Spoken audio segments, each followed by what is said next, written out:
اور رحمت کونین نے کیا جواب دیا تھا؟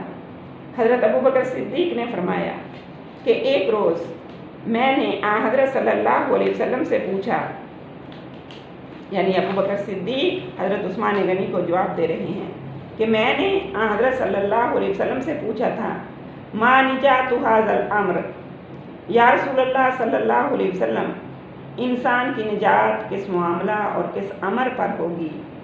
وہ کون سا مرکزی نقطہ ہے جو انسان کے لیے باعث نجات ہوگا؟ تو میرے اس سوال پر رسول انور صلی اللہ علیہ وسلم نے جواب فرمایا، من قبل منی الکلمۃ التی عرضت علی امی فردها فہی لہ نجات۔ آپ صلی اللہ علیہ وسلم نے جواب فرمایا، جس شخص نے اس کلمہ کو قبول کر لیا۔ کون سا کلمہ؟ آپ فرماتے ہیں جو کلمہ میں نے اپنے چچا ابو طالب کے سامنے پیش کیا اور میرے چچا نے اسے رد کر دیا، وہی کلمہ انسان کے لیے باعث نجات ہے۔ اور وہ کلمہ کیا تھا؟ وہ کون سا کلمہ تھا جو رسول اللہ انور رسول اللہ صلی اللہ علیہ وسلم نے ابو طالب کے آخری وقت میں ان پر پیش کیا تھا؟ یقیناً آپ بھی جانتے ہیں کہ وہ کلمہ توحید لا الہ الا اللہ ہے، جو انسان کے لیے باعث نجات ہے۔ معلوم ہوا آیت الکرسی میں اللہ رب العزت نے جو دعویٰ کیا ہے وہ اتنا عظیم اور اہمیت کا حامل دعویٰ ہے کہ انسان کی نجات کا دار و مدار اسی دعویٰ پر ہے، اسی کلمہ پر ہے۔ معزز سامعات، آج کے بیان کا خلاصہ اور نچوڑ یہ ہے کہ آیت الکرسی میں اللہ رب العزت نے جو دعویٰ کیا ہے وہ کوئی معمولی دعویٰ نہیں ہے، بلکہ بار بار کہہ رہی ہوں کہ وہ اتنا عظیم اور اعلیٰ دعویٰ ہے کہ اسی دعویٰ پر انسان کی نجات کا دار و مدار ہے۔ یعنی یہی کلمہ باعث دخول جنت بھی ہے۔ اس کا مطلب یہ نہیں، کہنے کا مطلب یہ نہیں کہ کلمہ پڑھ لیا اور اس پر بھروسہ کر کے بیٹھ گئے اور کوئی عمل کرنا چھوڑ دیا۔ ایسا کلمہ انسان کے لیے باعث دخول جنت نہیں۔ کلمہ پڑھا صدق دل سے، یقین قلب سے، لا الہ الا اللہ کہا اور پھر اس کلمہ کے تمام تقاضے پورے کیے، یعنی اللہ نے جن کاموں کا حکم دیا وہ کام کیے، اللہ کو معبود مانا تو اللہ کے حکموں کو بھی مانا، اور جن کاموں سے اللہ رب العزت نے منع فرمایا ان تمام کاموں سے رک گئے، ان تمام کاموں سے باز آ گئے۔ مطلب یہ ہے کہ کلمہ پر بھروسہ کر کے انسان نیک اعمال ترک نہ کر کے بیٹھ جائے، سستی نہ کرے، اس لیے کہ برے اعمال کی سزا جھیلنا ہوگی۔ جو بھی گناہ کریں گے چھوٹا ہو یا بڑا، کیونکہ اللہ رب العزت نے فرمایا فَمَن يَعْمَلْ مِثْقَالَ ذَرَّةٍ خَيْرًا يَرَهُ وَمَن يَعْمَلْ مِثْقَالَ ذَرَّةٍ شَرًّا يَرَهُ۔ نیکی چھوٹے سے چھوٹی، برائی چھوٹے سے چھوٹی انسان کے سامنے پیش کر دی جائے گی، اس لیے اللہ سے کچھ بھی چھپا ہوا نہیں۔ کلمہ پڑھنے کے ساتھ ساتھ کلمے کے تقاضے پورے کرنے ہیں، کلمہ پڑھنے کے ساتھ ساتھ اللہ رب العزت کے فرامین پر عمل بھی کرنا ہے، اور کلمے پر بھروسہ کرتے ہوئے نیکیاں کرنی، نیک اعمال کرنے چھوڑ نہیں دینے، کیونکہ جتنے گناہ کیے ہوں گے کلمہ پڑھنے کے بعد اعمال بد کی سزا ضرور ملے گی۔ اگر ہم نیک اعمال نہیں کریں گے، اللہ کا حکم نہیں مانیں گے، تو جو گناہ ہم نے کیے ہوں گے ان کی سزا ہمیں ملے گی۔ اور میری عزیز طالبات اینڈ معزز سامعات، جہنم کی آگ میں ایک سیکنڈ کے لیے بھی جانا انسان کی سوچ سے بہت دور۔ وہ آگ اس قدر سخت ہے کہ اگر جہنم کی آگ